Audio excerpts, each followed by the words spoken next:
안녕하세요. 한류의 신과 해외 반응을 소개하는 한류클래스TV입니다. 오늘은 일본은 애니메이션을 빼면 시체, 한국에 완전히 밀리는 이유를 살펴보고 한국에서 너무 과하게 평가되는 일본 애니의 거품에 대해 분석해드리겠습니다. 올해 한국 영화 시장에 일본 애니의 관객들이 늘자 소위 일봉에 빠진 한국의 일부 부류들이 일본 애니 찬양에 나섰습니다. 제가 과거에도 일본 애니의 거품을 많이 이야기했습니다. 올해 중국에서 가장 큰 화제가 된 애니가 너자2였습니다. 이 영화는 공식적으로 올해 전 세계에서 가장 많은 수익을 낸 영화입니다. 그러나 면밀히 보면 14억 인구가 국뽕 영화에 동원되면서 중국에서의 수입이 98%를 차지했고 나머지 2%도 해외에 있는 중국 유학생과 화교들에 의한 수입으로 판단됩니다. 결국 중국은 멋진 영화를 만들어 전세계 1위 영화를 만들었지만 국내용일 뿐 전세계 관객들을 만족시키진 못했습니다. 일본 애니는 어떨까요? 일본 애니가 전세계 1위라고 일본 내대육들이 야후 게시판에서 K드라마와 비교하며 주야장천 이야기를 합니다. 하지만 일본 애니 또한 중국과 크게 다르지 않습니다. 일본 내두익들이 주장하는 것, 일본 애니의 수익이 K 콘텐츠 전체 수익보다 크다. 과연 이 말이 맞는 말일까요? 이런 내두익 주장을 그대로 우리나라 일봉들이 받아서 일본 애니를 숭상하고 나섭니다. 팩트를 체크하면 반은 맞고 반은 틀린 주장입니다. 반은 맞다는 말은 중국과 똑같다고 생각하면 됩니다. 일본 애니의 수익의 80% 이상이 일본 내에서 이루어지며 그 수익을 전 세계 수익으로 과장한다는 것입니다. 지난번 영상에서도 말씀드렸지만 일본 애니가 요즘 넷플릭스에 엄청나게 올라옵니다. 넷플릭스가 순위 집계 방식이 바뀌면서 간간히 전 세계 순위 탑10에 오르지만 시청시간을 보면 K드라마 시청시간의 10분의 1도 안 되는 저조한 시청시간을 보이고 있습니다. 예를 들어 오늘 날짜 전세계 4위에 올라있는 종말의 발키리는 그동안 최고 시청시간이 2023년 시즌2가 방영된 첫 번째 주 2919만 시청시간입니다. 새 시즌이 올라온 이번 주는 900만 시청시간입니다. 오늘 날짜 9위에 있는 K드라마 키스는 괜히에서는 최고 시청시간이 지난주인데 4230만 시청시간입니다. 이것을 더 디테일하게 분석하면 이래니 종말의 발키리의 시청시간의 80%가 일본에서 나오고 있고 K드라마 키스는 괜히에서의 시청시간의 90%가 해외에서 나오고 있다는 것입니다. 결국 겉보기와 현미경으로 자세하게 들여다보면 일본 애니가 전 세계적으로 인기가 있다는 말은 반만 맞는 말이고 엄밀히 따지면 일본에서만 과도하게 인기가 있다가 맞는 말입니다. 다시 더 현미경으로 세밀하게 관찰하면 더 재밌는 분석이 나옵니다. 한국과 일본의 해외 컨텐츠 수출은 이미 2021년에 역전됐습니다. 일본 내두익이 주장하는 일본 애니 전체 수익이 우리나라 전체 컨텐츠 수익보다 앞섰다는 말은 맞지만 해외 컨텐츠 수출로 보면 일본 애니를 다 합쳐도 우리나라 컨텐츠 수출이 더 높다는 것입니다. 한마디로 전체 수익 면에서 내수 시장이 큰 일본이 높은 것은 사실이지만 전체 수출은 한국 컨텐츠가 더 높다는 것입니다. 일본이 이제는 한국 드라마를 배우자며 개최한 아시안 TV 드라마 컨퍼런스는 일본 드라마 제작자와 작가들의 성토장이었습니다. TV 드라마 영화 산업에서 한국에 역전됐다지만 일본은 세계 3대 컨텐츠 내수 시장입니다. 2021년 시장 규모가 2081억 달러에 달합니다. 한국은 6위로 선전하고 있지만 내수 시장이 작은 한계에 부딪혀 있습니다. 하지만 위에서 말했지만 컨텐츠 경쟁력만 놓고 보면 얘기가 전혀 달라집니다. 2021년 한국의 컨텐츠 수출 규모는 125억 달러로 일본을 넘어섰습니다.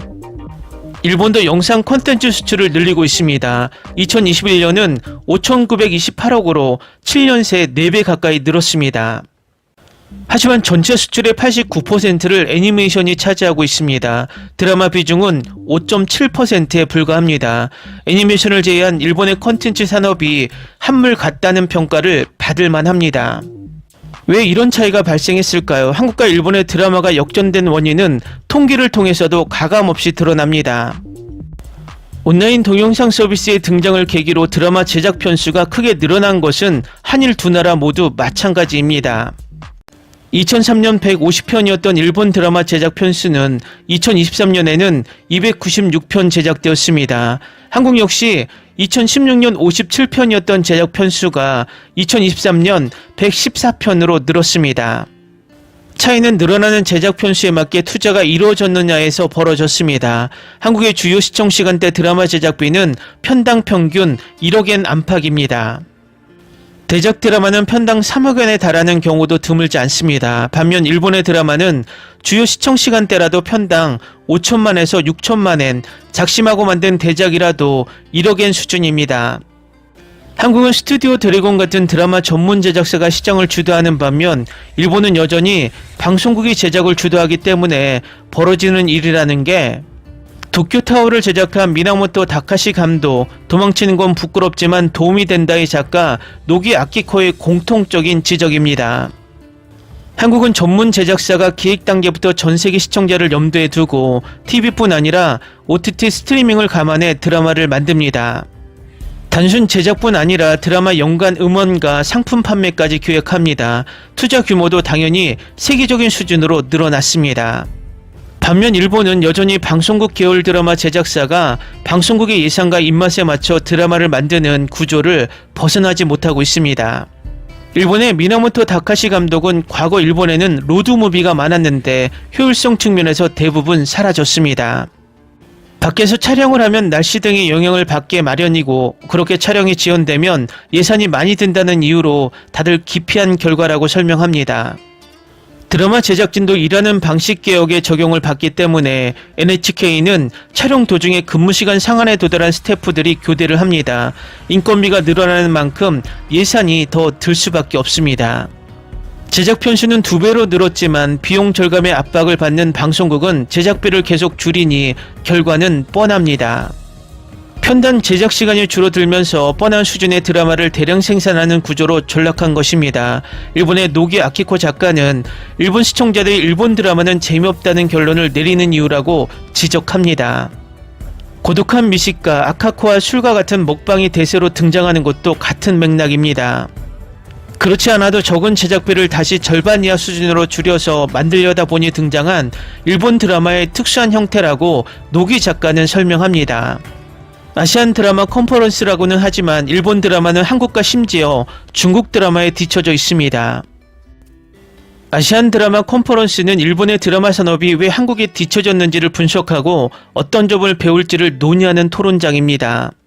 아무리 일본 드라마가 한물 같다지만 자존심 강한 일본이 한국을 배운다, 지나치게 국뽕에 취한 것 아니냐는 지적이 있을 수 있습니다.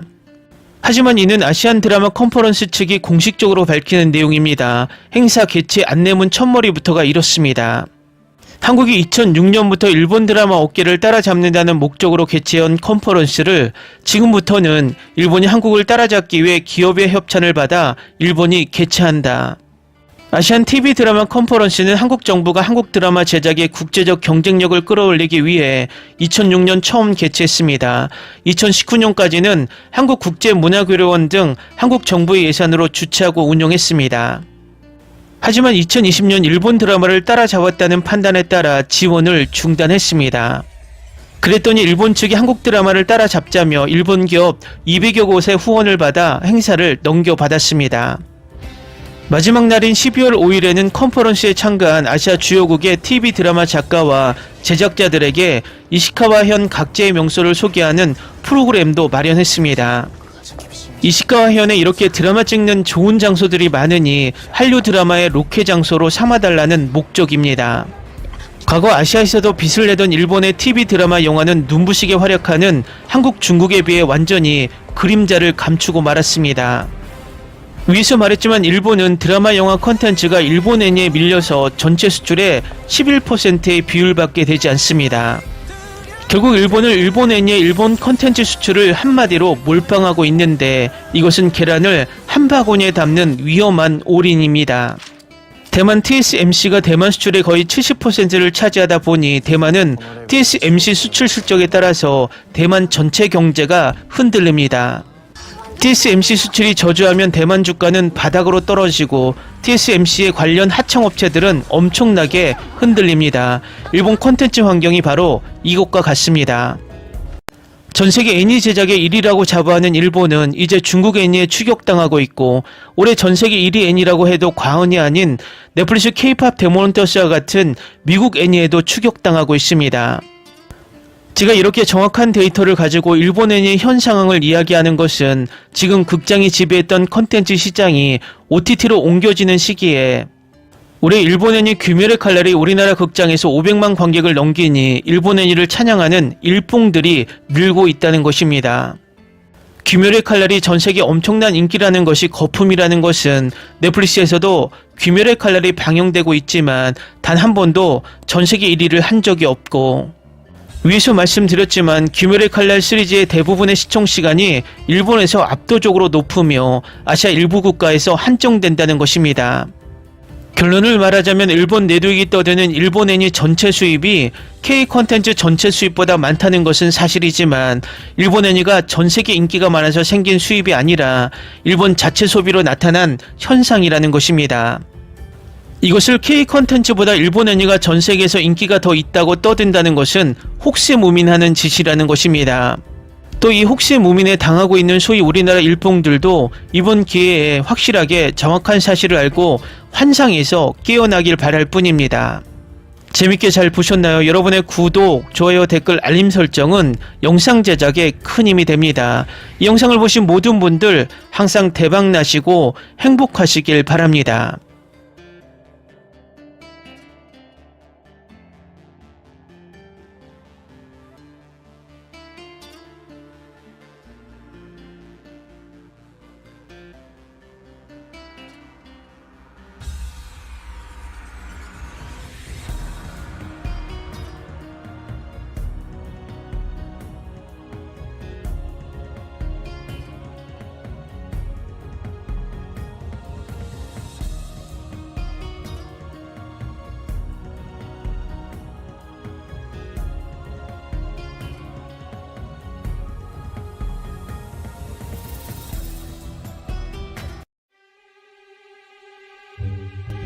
Ni se te ocurra.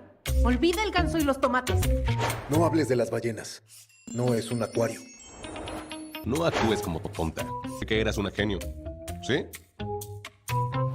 No vayas a presumir, a la gente no le gusta eso. Y no digas cosas sin sentido. Y bueno, ¿terminamos? Hasta pronto. Abogada, tengo mucha curiosidad por conocerla.